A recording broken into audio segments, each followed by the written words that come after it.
Hello, my name is Kafi D'Ambrosi, and I'm your host for NFT Malam. Today, we have an amazing lineup of speakers. Today, we are beginning with Jago Blondie from Australia, and he is with Media Eye NFT Portal. Welcome, Jago.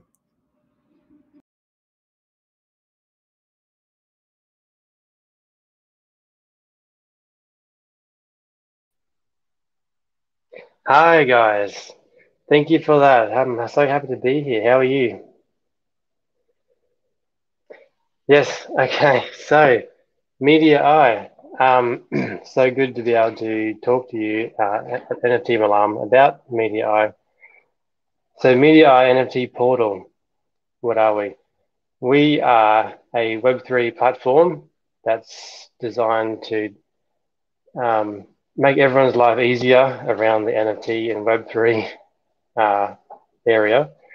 Um, by helping everyone mint, saving time in minting, um, distribution, deployment, um, all over the place. Sorry, my head's all over the place. Our platform is designed to help all users, artists, project managers, anybody and everybody who's into Web3 scene and the ecosystem to be able to mint their NFTs, their collections, one-of-ones, use all sorts of airdrops, bounties. So we have this is our website here. Thank you for bringing that up. If we go to the Media Eye intro, it brings up a pretty much our pitch deck. So what our website is going to be. Yep. So this is our landing page. You can, our website hasn't completely launched yet, so our project is in the final stages of testing.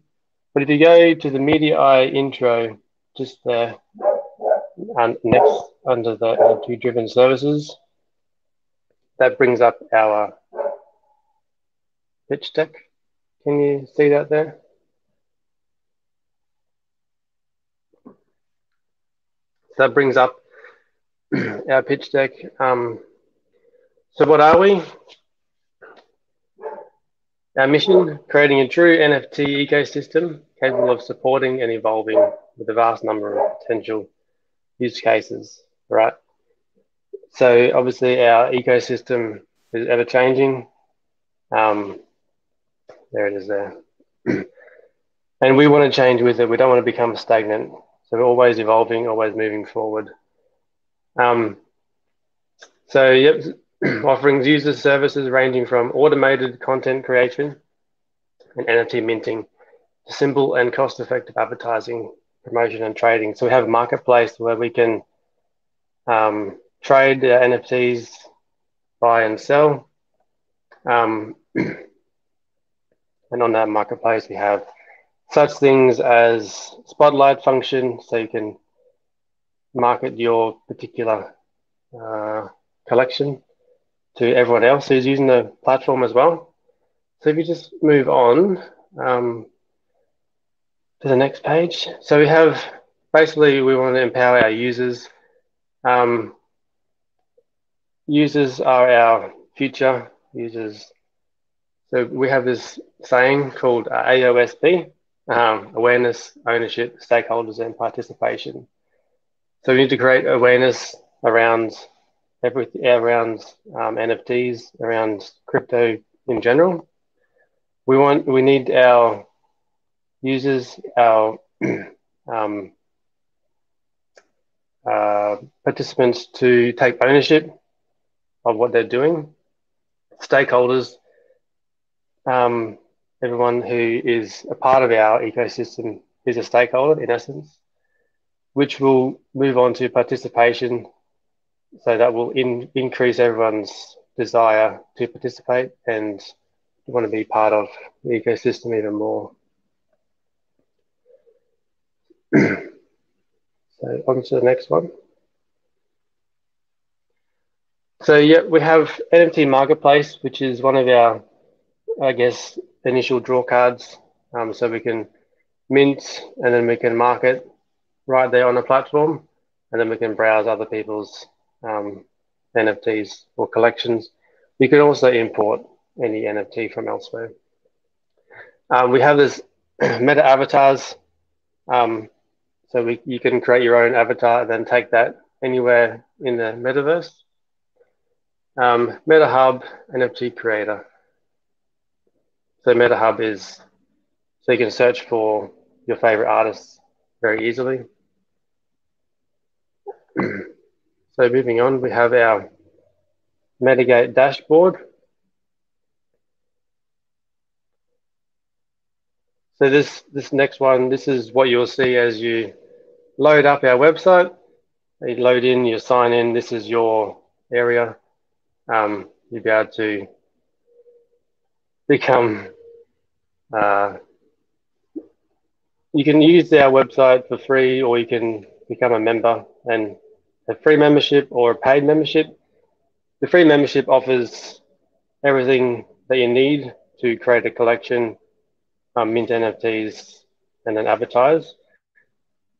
But when you go towards the paid membership, it brings up a whole vast array of extra stuff, and you'll be able to increase, for example, the size of your NFTs loads, along with many other things. So the next one, yep. So free users, you can sign up and you become a free user. You can create single, multiple NFTs, so the different formats like that. Contribute to charities, so that's just a standard part of the smart contract. You can delegate a certain charity to receive part of the payment. You can trade NFTs and you can set royalties so that once your NFT sells, the next person who sells it, you'll obviously get a royalty fee from that. Subscriptions and memberships. You move along. So you have unlimited collection minting. So with a free membership, you can't create a collection as such. You can just have multiple singles. But with a subscription, you can create full collections, and they become your sort of your collection. There's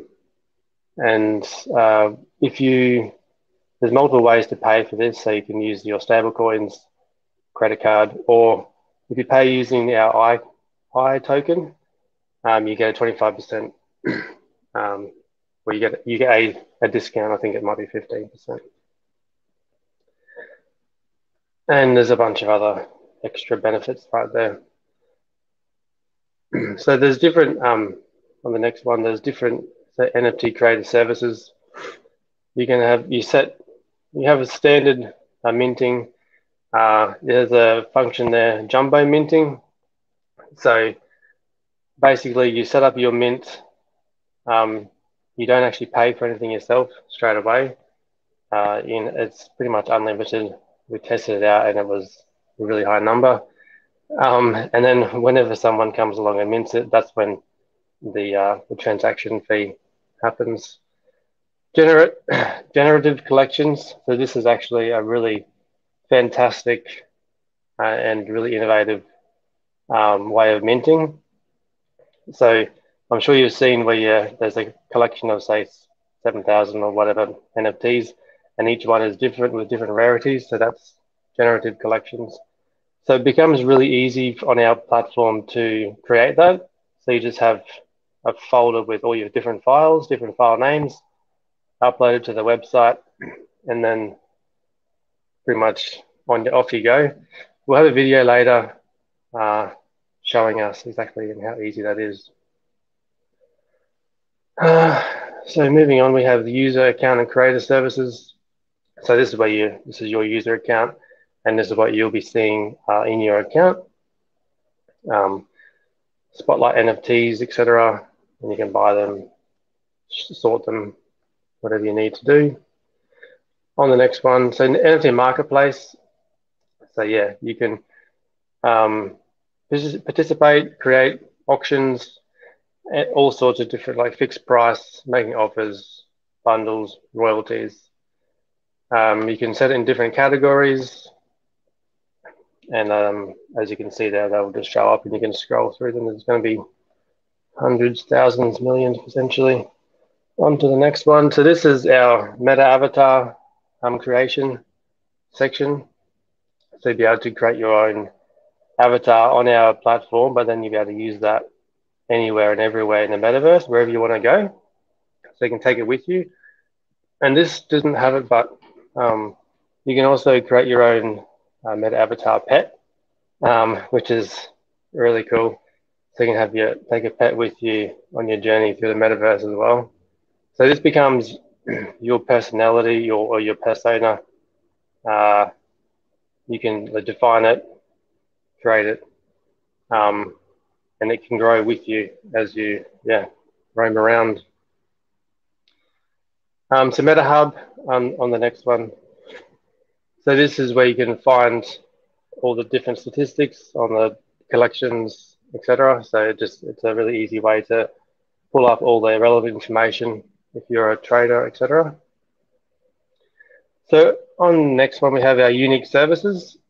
So campaigns, airdrops, spotlight, charity. So with campaigns, you can create a campaign with your collection or with your community, say, and then get them to do, say, a bounty hunt. And then once they fill that bounty hunt, you've been airdropping them whatever reward they would want to get. With the spotlight function, so that's on our marketplace, so you can put your collection in the spotlight as such, and then anyone who comes to that marketplace will see your collection straight away. And then with the charity I was saying before, we have a vast array of charities you can donate to as part of the smart contract. So that's a really awesome and unique function. You don't have to, but yeah, it's there for if you want to. As we scroll through, there's the campaigns. So this one is just an example of what we can see there through the campaign creation. And then the next one, you'll have your campaigns, which has the gallery. So that's what you'll see when you actually go and look at the different campaigns. So then you can select each campaign you want to and have a look at that one. Airdrops, as I was saying before. So the next one we have, you can create your different airdrops through the campaign menu. And then the next one is where all the fun is, the airdrops and bounties. So this is where you get your avid followers to go on a bounty hunt and find all the treasure, and then you get it. They get it airdropped direct to their wallet, which is fantastic. And then next one, so that's the spotlight function.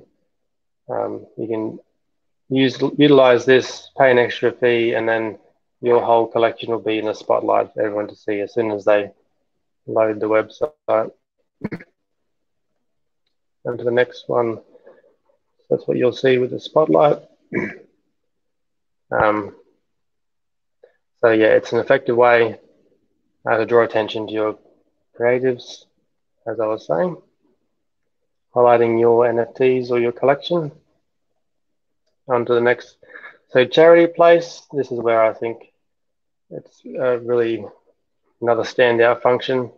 So you can donate all or some or half or to one charity or multiple charities. All our charities on our platform are vetted 100%. So you won't get any rug pull charities or dodgy wannabes who are just there to take your money. So they're all real charities, and you just have to scroll through, find the one you want. If it's not there, then we can most likely onboard them, which doesn't take long. It's only 2 or 3 days if they got all their paperwork in order. Next page. So we have just recently released our iWallet. So it's still in final development, but it's going to be tied really closely to our platform. So it's an ERC, the EVM type wallet. So any EVM blockchains, you'll be able to utilize this one. Works just as a regular wallet, but also you'll be able to see all your NFTs on the different formats, like ERC 721 and 1155. They'll show up really well. So that's going to be a fantastic aid and accomplice, I guess, to using our platform, having the iWallet. And on to the next one, we have on our website, we have iSwap. So you'll be able to utilize iSwap to swap any tokens to I and vice versa. I think there is, I'm not sure exactly how many different chains, but there is a lot. So any chain you're on, most tokens, you'll be able to swap those to the I token, which is our platform token, which, as you recall, if you use the I token to pay for subscription services, then you'll get a discount. So it's most likely worth doing that. And also unstoppable domains. So we'll be able to give you a direct link onto the unstoppable domains if you need to set up your own website. Our devs can aid with that, but also you can get your own domain directly off our portal here. We've partnered with them. Yeah. So yeah, that's our pitch deck. That's our project intro. I hope you like that. And if you have any more questions regarding anything I've talked about, just feel free. But I believe now we're going to have another short video regarding our generative collection and minting services. Generative NFT collection generator. We've designed a very simple and easy to use drag and drop feature that will allow artists and creators to easily upload zip files containing all of their separated layers of PNG files that make up each respective NFT within their generative collection. They'll also be able to view all of these files separately prior to minting. That way they can guarantee that everything is properly ordered. Users will also have the option to upload an Excel sheet containing all of the metadata and attributes and properties that associated with each PNG layer, as well as the NFTs overall. So that will really reduce a lot of the time spent coding as well. Users will also now be able to easily input the information detailing their base settings, such as the collection name, the amount of NFTs in each collection, as well as the token symbol. If a user would like to upload this content directly to the METAVERSE marketplace directly after minting, they now have an option to choose a display image and a banner image that detail the entire collection. So any photo that represents the collection will be able to be added directly there. We really want to simplify these areas of generative NFT collections so that it can go straight to chain as fast as possible. Things that used to take people hours can now only take them minutes. So we're saving them time, money, because it's cost effective and avoiding the hassle of having to code. Other generators that are on the market, the cheapest one that I found was about $1,000. METAVERSE fees for our generator are a fraction of that. You know, we really want to simplify this in the easiest way possible for those that don't want to code, fully automated services. So hope to see you guys using this soon. Hope that you like this video. I have to say thank you for watching. Have a wonderful day, guys. Thank you. So that was our wonderful Davian Graham. He's the voice of METAVERSE. He's on all our Twitter spaces. If you are able to come and watch or come and listen to those, we have them very regularly. We have METAVERSE Speaks once a week, generally towards the end of the week, and we have different viewers. Basically, the aim there is to try and make everyone a bit more, have a bit more knowledge, I guess, about the space, because it's such a new and evolving space. So as you saw there, our token, we launched that roughly 12 months ago. Our platform itself is in the last stages of being in development, so our beta testers are testing it very thoroughly. If you're interested, go to the METAVERSE NFT.com That's where you saw our platform intro earlier.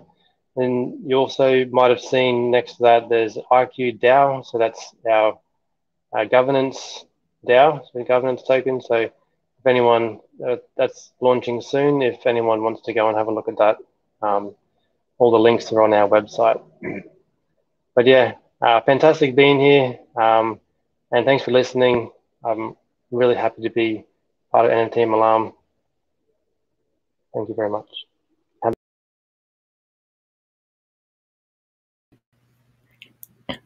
Media I NFT. Media I NFT just dropped a whole nother level. Unmute your mic, ruler in peace. Unmute your mic and open your heart. What do you think? He had me at don't want to code. It's like I'm a busy brother, you know what I mean? And so code, I'm a learned brother as well. I study is like I've learned a lot, but coding is just not on my plate. So when he said don't want to code, don't need to code, plug and play, basically, we'll get this ready for you, make it easy for you. He had my attention. That's what I think. And so from my understanding and what I've learned about Media NFT is that it doesn't want to be a portal or just a platform.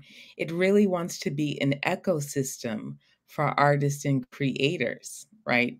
It wants us to be able to develop ourselves as artists and creators, not just another platform. It doesn't want to be OpenSea. It wants to give us the tools to really develop ourselves and give us opportunities, choices, and decisions to really grow in the best possible way with support, right? So oftentimes Absolutely. we come into this space and people say, make an NFT and here's the platform. And a lot of people have fear of making NFTs. A lot of people don't even know how to make a generative art collection. Like I didn't know how to make a generative art. I'm just learning. Also, people don't have support. We have support in the community, but no one walks you through the process.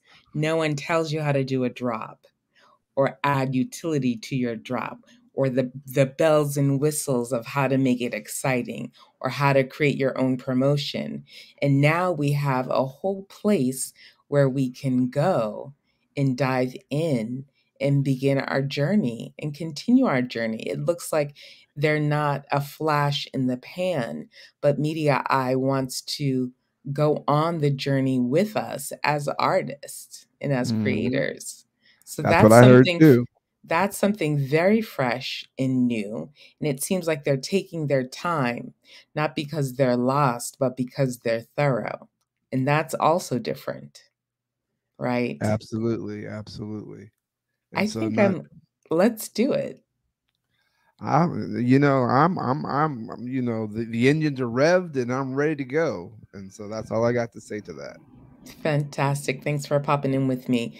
Next up, we have a legend, someone from the very beginning. We have NFT godmother Jodine Bergstrom coming to give us a little bit of alpha, and she is vibrant. So welcome, Jodine Bergstrom, NFT godmother. To be here and really looking forward to just kind of letting you know a little bit about my philosophy on building a community in the NFT space. Whatever your platform is, whether you're coming in as an artist or if you're coming in as a developer, maybe you just have an idea and you've got a whole team. The big thing is you've got to have that community built, and you have to have a strong community to support that NFT. So I highly recommend that you become consistent.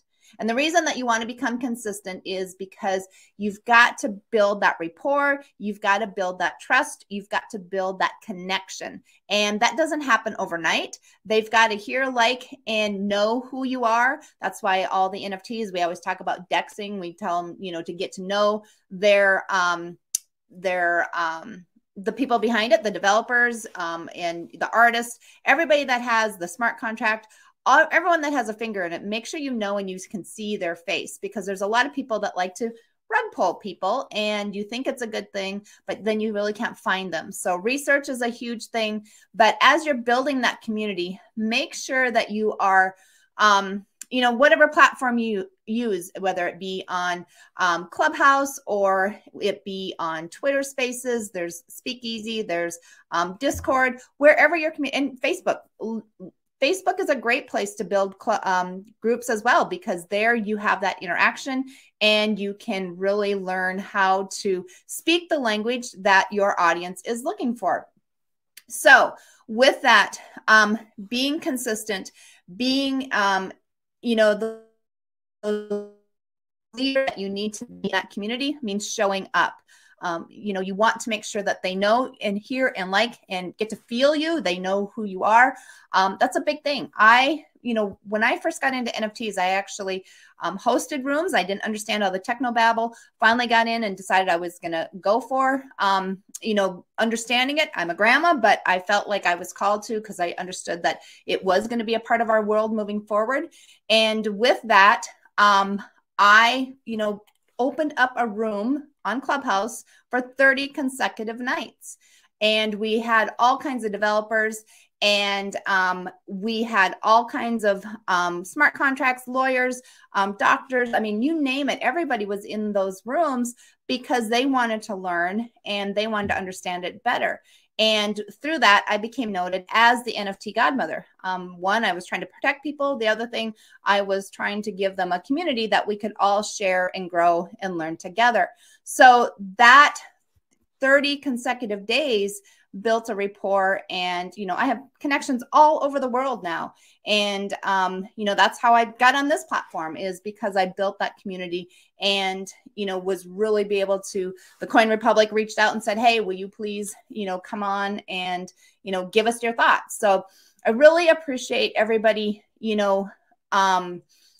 giving their opinion, because I want to hear different perspectives, because what I see on, an NFT project, somebody with different eyes is going to have a different opinion. So that's really, really important that and that goes back to the power of the mastermind. I'm a big advocate for Think and Grow Rich, Napoleon Hill.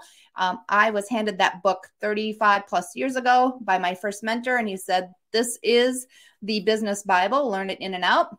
And any of the success principles that you find in any business, any corporation, those success principles are there. And guess what? They apply to NFTs as well. So, I always, I'm a big component of Think and Grow Rich. And with that, when you go to the mastermind, that's where they're talking about the community.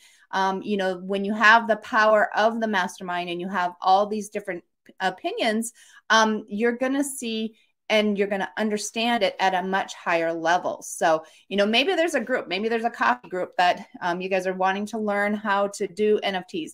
Gather together, get your wallet set up, get all of the tech understood, and then research. I would spend 6 months just researching NFT projects and get a spreadsheet, write them out, give the pros, give the cons, where are their red flags? Are they doxed? All these different things that you can do so that you understand the NFT that you're getting into. Now, if you're going to go long-term, that's a strategic plan. If you're trying to flip, that's a different one. So, understand the two different components. Maybe you're just a PFP where, you like the art, and that's a big component of that NFT. But there's also utilities. So, what kind of utility do you want to have? But when you get into that community, you're going to understand all that. You're going to be able to ask all those questions and really get to know what that NFT is all about. So I, really encourage you to, what's that word I say? Research, research, research.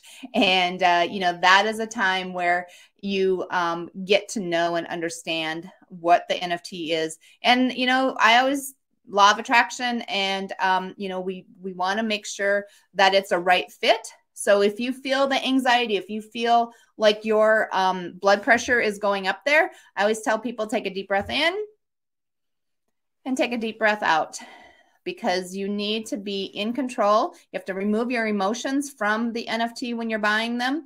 And if you cannot do that, then it's probably not a good NFT project for you. So, you know, I'm really big about that. Also, make sure on your screen that you are, if you're doing it on your computer, that you only have one tab open. You do not want to be distracted. You want to make sure that you are able to not be distracted and make a mistake. You know, OGs, people that have been in, I'm one of them. You know, I was taken on an NFT because I didn't slow down. I got into the wrong website and I was rugged, you know? So it happens to all of us. So make sure you go slow. Make sure that you take your time, you breathe. And I just want to just thank everybody, the founders and the NFT Malam Singapore, for having me. It's been a pleasure to be here. I want to thank you, BK Han of Metaverse Generation. And then also I want to say thank you to Sean McCully and Gaijin. Oh, Izakaya. And I apologize. I have 5 kids. I can't get their names straight. So if I butchered your name, please just love me.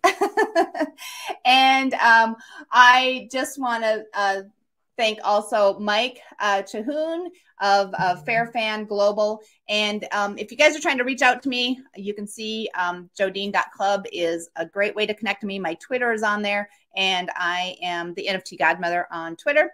So love to connect with you guys. If you have any questions, please reach out. And always, you can find me on Clubhouse, the NFT Godmother Club. Join in. Love to have you. And thank you so much again for having me on. And I look forward to meeting each of you when I start traveling, because that's one thing about the NFT Godmother. She's packing her bags, and we're going to go worldwide with all the people I've met through the NFT world. So have a great day, and we'll catch you on the next stage.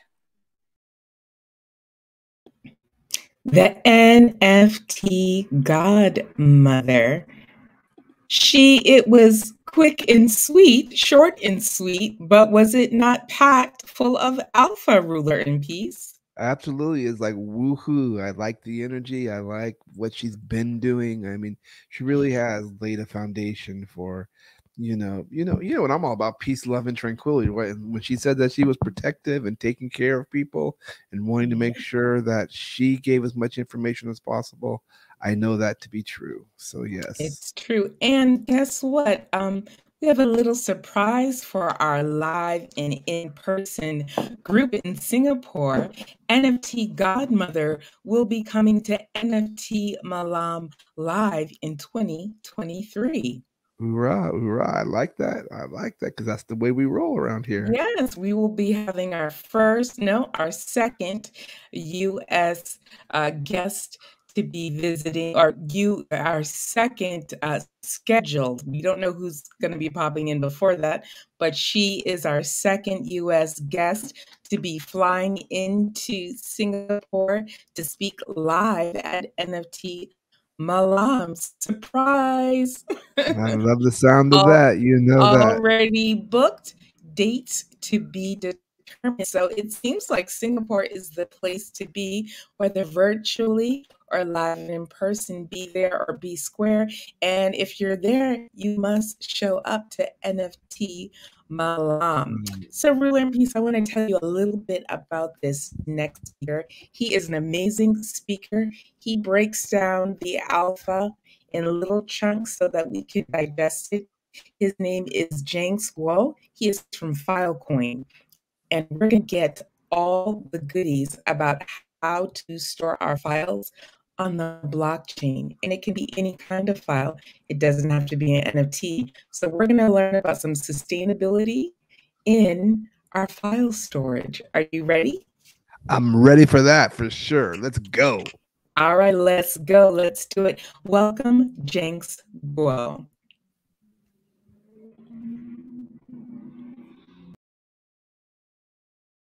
Foundation is to work in the ecosystem, working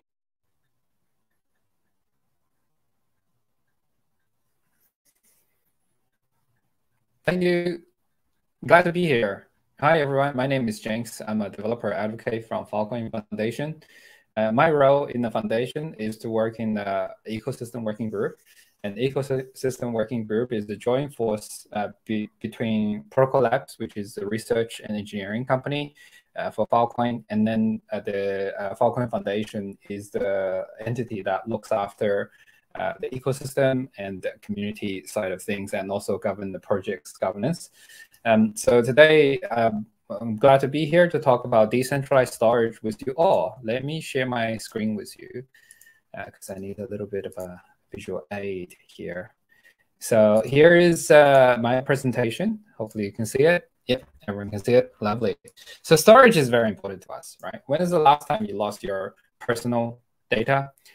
Years ago, a colleague of mine traveled to Cuba to work with his personal phone. The company has administrative access to his phone to manage the phone in case of accidents. And the accident that happened was that the company didn't really notice that he's actually going to Cuba for work. So the IT department, to avoid trouble getting into Cuban authority, there were very strict laws against American softwares and imports and data. His phone was erased without his consent. His company decided to de-risk him, and years of his family photos were gone in a snap. Precious memories perished. I too have the same problem. I've lost personal photos before. Those are very valuable things to me, probably worth nothing to other people. But my entire photo gallery since 2008 is now backed up on a fragile 2 terabyte Western Digital external hard drive that could fail anytime.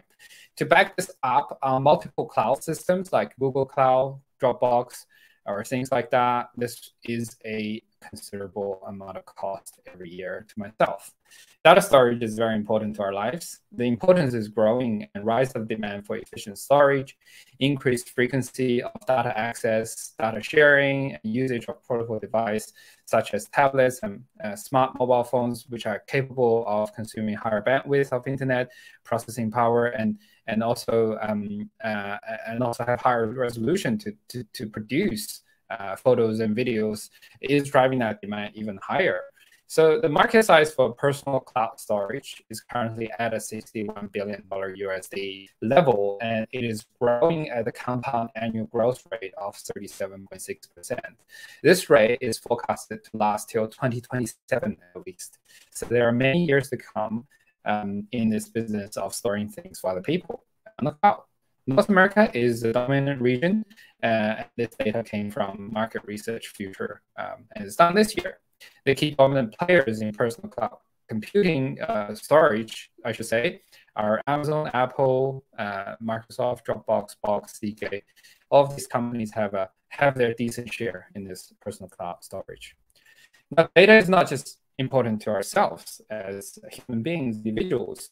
To the entire internet, it is actually one of the most fundamental places. The picture you're seeing on the screen right now is actually one of Filecoin storage providers' machine. These are rows and rows of few 15 or 16 terabyte drives back to back stacked on a whole rack. So a whole rack worth about 1 million in cost machine itself, and it can hold lots of data. Data storage is incredibly important to the internet. If we think about that, just everything we interact online has something to do with storage.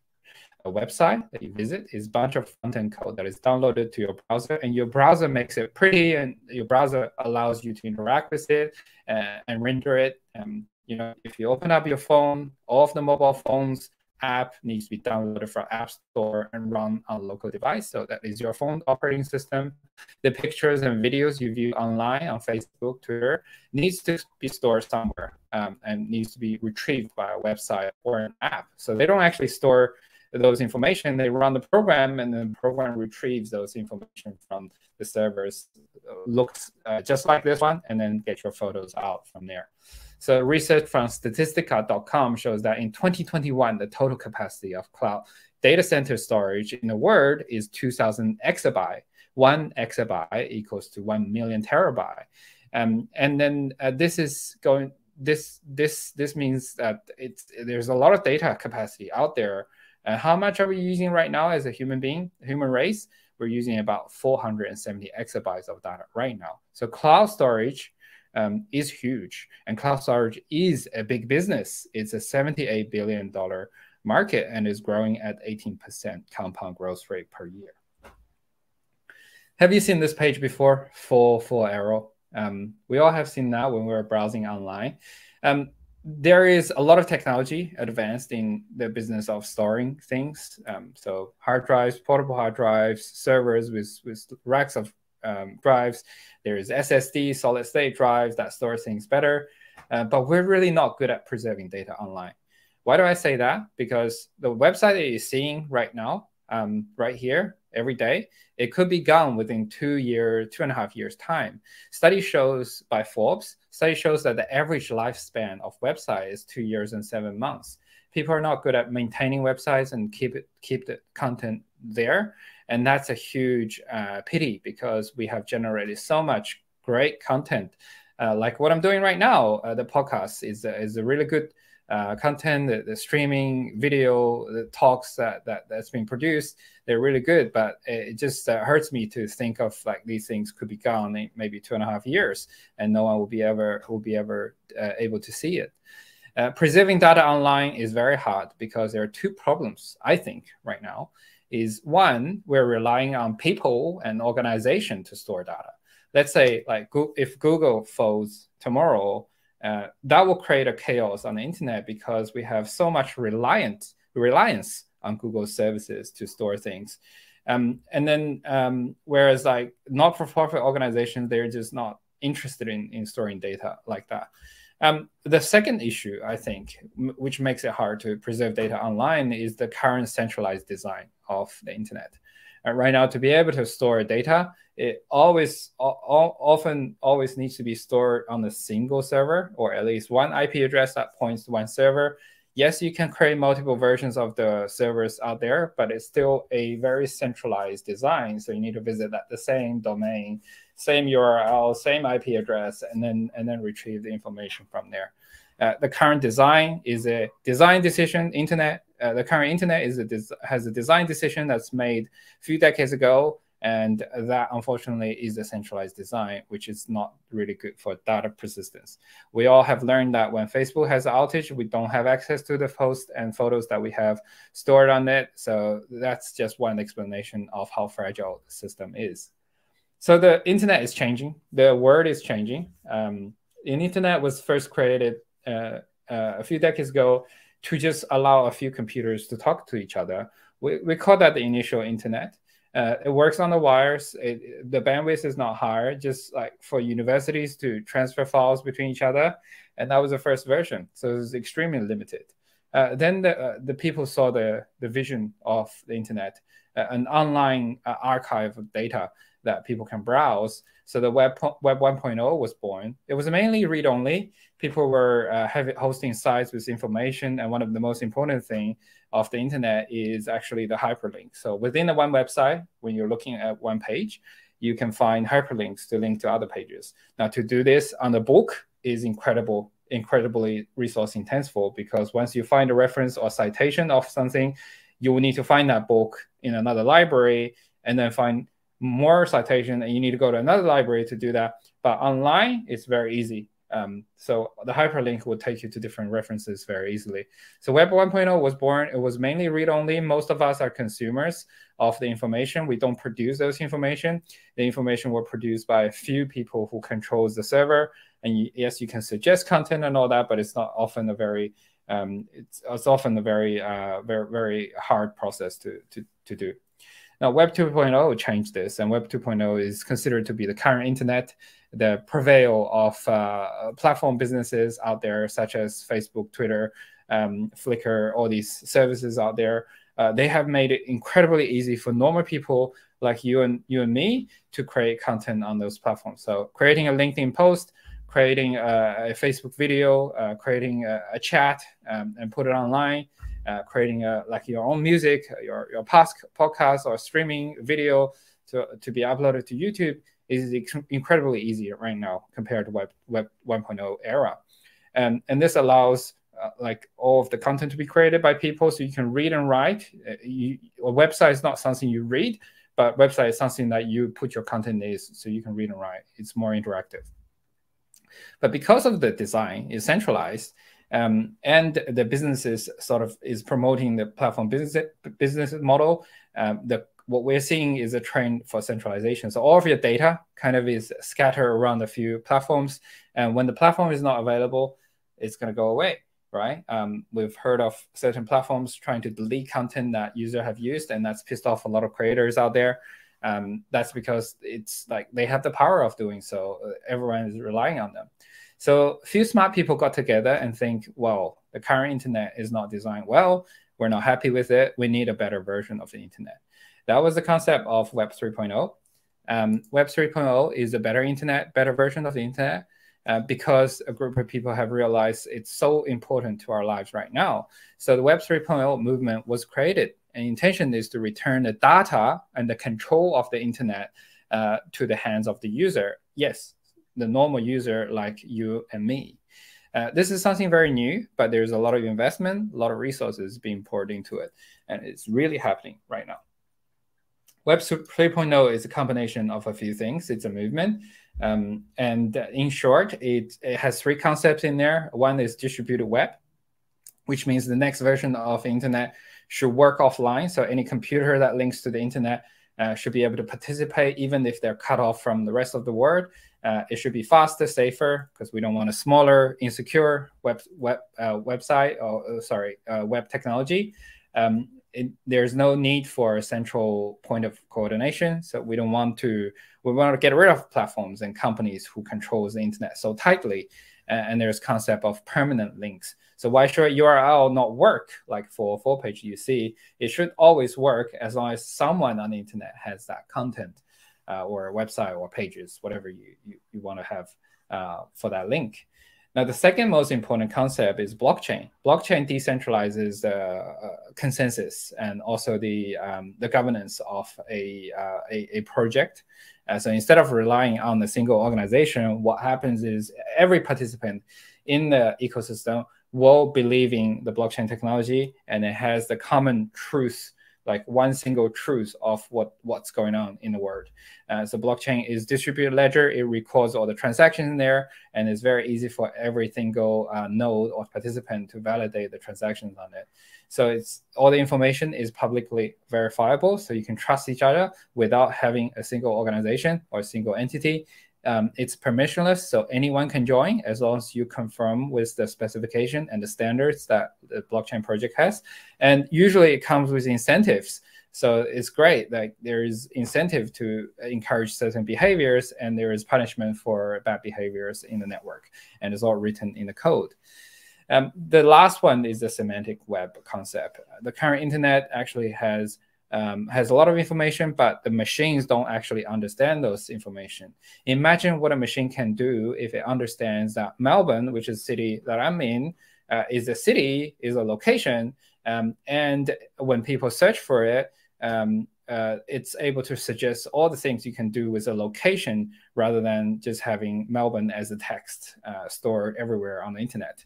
This also reduces the duplication of the information on the internet. If it knows that Melbourne, Australia is only one place, and in the world there's only one location called this, it doesn't have to create so many copies of this on the internet. So these are the three most important concepts of Web3. That is distributed web, blockchain, and the concept of semantic web. So introducing interplanetary file system. This is a file system that's created by Protocol Labs, which is a research and engineering company that started the Filecoin project. This is a revolutionary protocol, and it's the Web3 version of HTTP. And we use HTTP every day without realizing what it is and how it works. And IPFS provides a better version of it in the Web3 world. So if you have a phone right now, you can scan this QR code, and what you will get is a little program that I have written and published on IPFS network through this very amazing tool called Fleek.co. It helps you to build and launch websites and then have it stored, served from a truly decentralized network called IPFS. and it has integration with Filecoin to persist your site for longer. As you can see from the GIF on the right, the user, once it's logged in on the website, they can select the file and upload the asset. Could be a picture, could be a file, and then generate a link that has some random numbers and letters in there. So that link that the user will get is called an IPFS link, and that is pointing to a specific content of it in the network. So exactly what the significance are, I will explain a little bit later. But take a look at that. Type patient serve 6690 on flick.co. I didn't choose these numbers. The computer chose these random numbers. It was not me intentionally. But take a look at this website and try it out yourself. I should warn you that whatever you upload it will be on IPFS, a distributed storage network, and they will be there semi-permanently. So what just happened if you have done it already? As a user, you've visited the website that I have created, and that was deployed to IPFS through the help of flick.co. And what happens is it has no backend. It will talk to only Web3 storage, which is the storage service that Filecoin has started. It's a little bit like a Dropbox for developers. And then the Web3 storage acts as a gateway to send the file that you wanted to upload to IPFS and Filecoin network. IPFS allows distributed file storage, and Filecoin allows the file to be persisted on the network for a lot longer. And then when the user click on the link that you get at the end, it is going through a IPFS gateway, which is bridging the HTTP protocol with IPFS protocol, so Web 2 and Web 3 protocols, and it will allow that file to be retrieved or downloaded from IPFS network. So interplanetary file system really truly is trying to change the way how the internet works. On the computer, when we try to find a file, we need to specify the path and the name of the file. The internet works similarly. So when we type in www.domain.com, it's actually trying to find the IP address of the server and then goes to a specific location of that server and serve that content. So when the server is offline, you get a 500 error or 404 error if it is not able to find it. And then IPFS works very differently. So first, IPFS will look at the content of the file, so a picture or a GIF or whatever. It will create a cryptographic ID of it, so using a method called a hash function, and it will create a fixed links ID, and that becomes a new URL. And that ID has whatever is a unique fingerprint of the content itself. So if you change the content, if the picture got tampered with, or if someone tried to send you another one, then it will have a different URL. So intrinsically, the file system cares about what the content is and not about where it is, which is the current design of things. So again, instead of looking up location, it looks up the content directly. This has a few benefits to it. One is the IPFS system works offline. Imagine a whole village that is connected to a power grid. So in order to have electricity, they need to be always connected. But imagine everyone in the village has a solar panel and a wind turbine. And what that means is they can be self-sufficient. And when they cut off from the main supply of electricity, they can still feed each other electricity. So IPFS works like this. If you cut off a whole country, for example, the nodes and the computers within that country can still work as if nothing happened. So that's because the design principle is offline first, whereas most of the design that we see right now on the internet is online first. So if the central server is not online, then you don't get any services. It is fully distributed. There's no single organization that runs this. The computer sort of has its consensus together and pass messages through each other securely. It is permanent as you want it. So as long as you put the content in there, you will have a permanent link. And as long as there is a node or computer that has that content, it will always be there and be served. It is safer, faster. It is smarter. It deduplicates content on the internet because it knows what it is. So IPFS is open source program first. There are many repositories out there, and there are a large group of developers, really smart developers, contributing to that in an open source manner. So it has attracted a lot of people using this product because it's so popular in Web3. And these are just not an exhaustive list of partners that IPFS has. So I talked about IPFS and how content on IPFS can be referred to using content ID, but no one actually guarantees that your content will be there forever. The reference might be, the URL might be, but if someone deletes the content from all of the nodes in the word, then you won't be able to get it. So the decentralized storage can be reliable. And the solution is Filecoin. So Filecoin was designed to use crypto economic incentive to keep data distributed, reliable, and verifiably stored, and be very, very cost effective against cloud storages that we have right now. So no matter how long you want to store your data, for half a year or 1.5 years or 500 years, you can use Filecoin to persist, and it's guaranteed to beat the cost of cloud storage out there. Filecoin is designed for Web3 from ground up. If you're thinking of building a new application in the Web3 world, if you already have one, take a look at IPFS and Filecoin and see if that will suit you. It's a massive network right now. So just talk about figures very quickly on this slide. We have now 18 exabyte, which is 18 million terabyte of capacity. That means hard drives are spinning there, ready for people to use. And we call the participants in the network who has storage.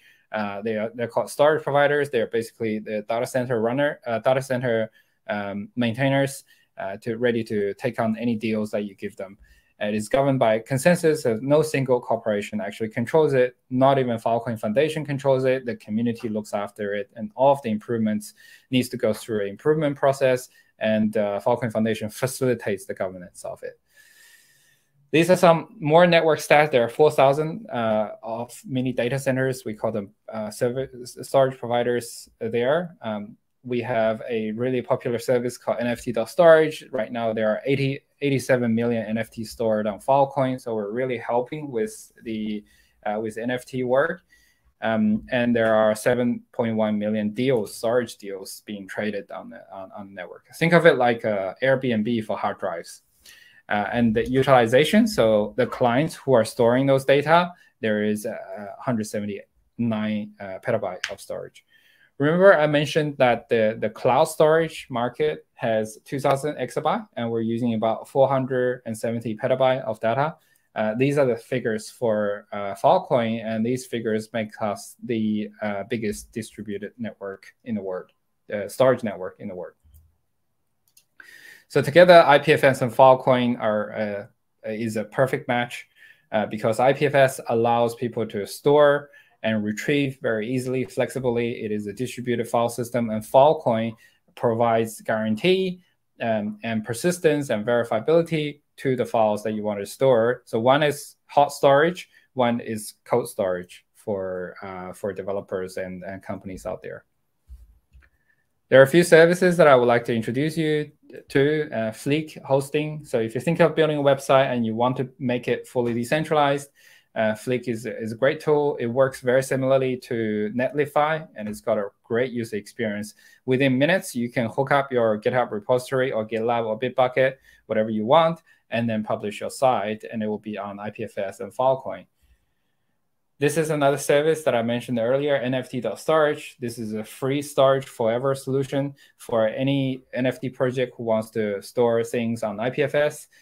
Just create an account, and then you can drag and drop your NFTs to it, and you will get a CID to put it into your smart contract and start using it. So the CID, content ID, gives you an immutable reference to the NFT asset that you create or you sold to someone, and it is a better way of writing NFT smart contract. So highly encourage you to use this service, and it is free.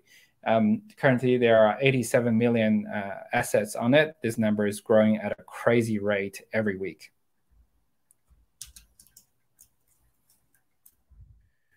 So what about the storage that are not NFT? We do have another product called Web3.storage. Now, the first terabyte is free, and there's a pricing model for for things if you need more than 1 terabyte of storage. Now, this is for everything else. This is for general purpose storage. So if you're building an application that needs store files or videos or something like that, this is the perfect one to go. And it's very easy to be integrated with. We have JavaScript and Go client libraries, and there's amazing API to interface with different programs. For developers who are looking for a more end-to-end interaction with IPFS and Filecoin and would like to control how deals are done, like which data center you want to store, like how many copies and how long to store for, S3 provides an end-to-end solution for it. It's also working as a reference build for developers, so you can fork it or duplicate it or clone it and then make it your own product and build on top of it. I highly encourage you to take a look at that, install, run it on your own computer, and take a look at how you can build a deeper integration with Filecoin. So that's it from me. Again, I am a developer advocate from Filecoin Foundation. Today, I hope you have learned a little bit about decentralized storage and use my application to upload one of the files to there. You can tell your friends and family that you know about decentralized storage now, and show off your IPFS link and tell them how permanent this can be on the internet.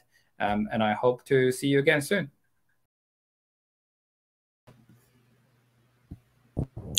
Ruler in peace. Oh my goodness. I think we stumbled into the best show even from last week. How did we do it? I don't know, sister girl. I really don't. But what I do know is, wow, that was some killer information. I mean, really. We have a platform and ecosystem for artists. We got the alpha from the NFT godmother: consistency, community, and research. Take your time and research. And if you feel uncomfortable, don't do it. And then do your research and maintain your community and invest in your community. And then from Jang Squo of Filecoin, he said, bring all your goodies to decentralized file storage. So Go ahead. No, go ahead. I'm sorry. So there's NFT storage where we can put our NFTs.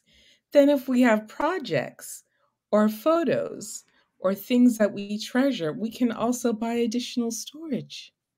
So we don't lose, and so we have redundancy and don't lose our work.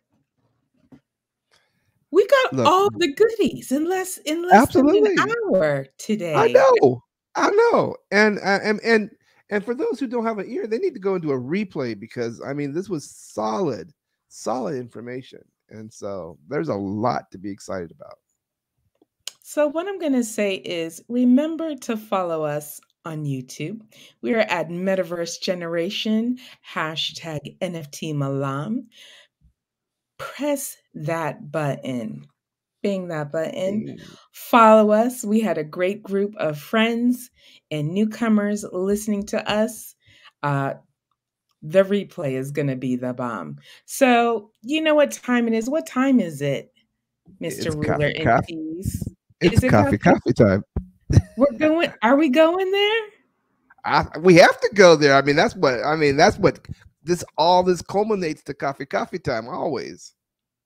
All right, folks. Well, folks, it's that time again. We are ending NFT Malam. Is it here? Is it coming? Yeah, I hear it. I hear it coming. Is it coming? Oh, you know, it's like the vibration is just starting to roll. We're going to the after party. Yeah. Folks, this has been NFT Malam 15. We're 15 weeks in. I can't believe it. I think we have interviewed maybe 50 speakers. What? Yeah, I can't. I know. Every day, every week feels like the first week to me. My nerves are a little nervous, and then I get into it. I'm excited about all the information, all the shares that we're getting. Thank you so much to our speakers today. Jago Blondie from Media Eye NFT Portal. We had Jodine Bergstrom, our NFT godmother, and Jenks Guo from Filecoin. I want to thank my favorite, I want to thank my favorite co-host.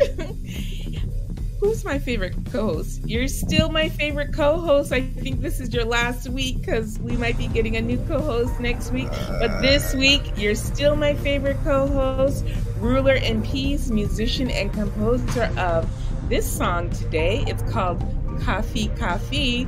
Great title. But thank you everyone for listening. Thank you for your great comments. And we will see you at the next Malam. Peace, love and tranquility. Hey, Jean, we love you and we miss you too. Bye-bye. Hey, love you, Jean. Love you, love you, love you.